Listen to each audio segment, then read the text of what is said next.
Listen, I sort of a boring cross exam. I thought they were going to go somewhere, but I think they understand that they have nothing as it relates to a case other than, I guess, an overzealous attorney general who would destroy all of New York business by going after transactions where there are no victims. I guess other than herself. But you guys have got to think about the precedent that this case sets. If an attorney general can years later, after all parties of transactions are paid back in full, with interest, making hundreds of millions of dollars, where they have no complaint, where they said they wouldn't have done anything differently, where every witness, as it relates to my brother and I, every witness that the Attorney General has called have said that my brother and I were not involved in the statement of financial condition. That even includes their star witness, the perjurer-in-chief, Michael Cohen, who's perjured himself probably more times than any human being I can think of. Even he said, perhaps the one time he was actually telling the truth in all of this, that my brother and I had nothing to do with it, but it doesn't matter because it's a witch hunt. It always has been. But the precedent that it sets for New York business, if you don't perhaps donate to Letitia James' re-election campaign, I too will go after your billion-dollar transactions. It's ripe for extortion and corruption, but that's what you get from the Democrat Party in New York these days, it seems. So it's a scary precedent. I don't know how anyone could do business in this city with that. Anyone you speak to who's actually in banking, who's actually in real estate, understands that. But again, they don't want to put themselves in the crosshairs, so perhaps they'll be silent. So it's a disgrace that this is happening right now, but I think we'll make our points, we'll make our case, and we'll go on from there. So, not really what I want to talk about, but now I got to, literally about, as I pulled up here this morning, I found out, my aunt passed away. Not a great swing thought, in the back of your head as you're going to deal with this sort of insanity. I'm very close with her grandson. We hang out all the time, and so it's obviously a rough day for that. But,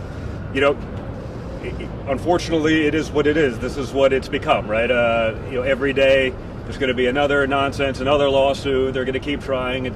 Reality, facts. That doesn't matter because that's where we've gotten in a politicized country. So it's a shame, and we'll deal with that accordingly. I think I'm done. Actually, I don't. They had the opportunity to cross-examine me, a rather mean-spirited attempt to try to do something, but they didn't get into any details in the cross because they've been able to play this out in the press. Donald Trump Jr. doesn't know anything about the finances of the company, according to.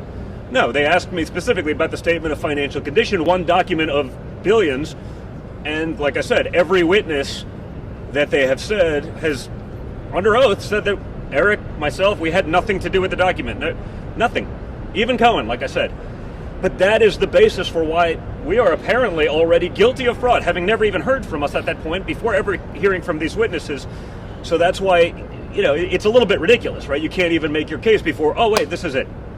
Well, the document that you're relying on this, I'm not supposed to rely on a Big Five accounting firm, like one of the biggest accounting firms in the world. I can pay them millions of dollars.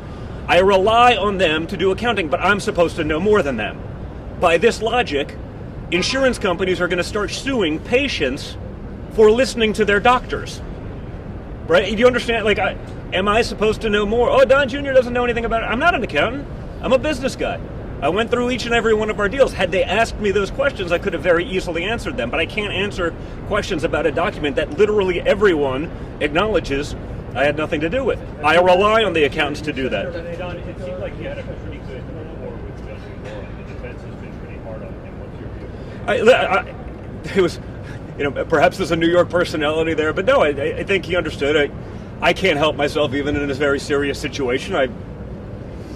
If you take yourself too seriously, the world sort of sucks. You got to have a little bit of fun with it. So I did. We had some, quips in the courtroom. The first time I was here, sort of gave me a fist bump on the way out. I guess I had a rather snappy response to something that was, I can't even remember what it was right now. And he said, that was really funny. And sort of, so, Do you share your dad's views about how... Listen, I'm not going to, I don't even know how far the gag order applies. So, I don't need to do that and put myself, I'm in enough crosshairs, guys.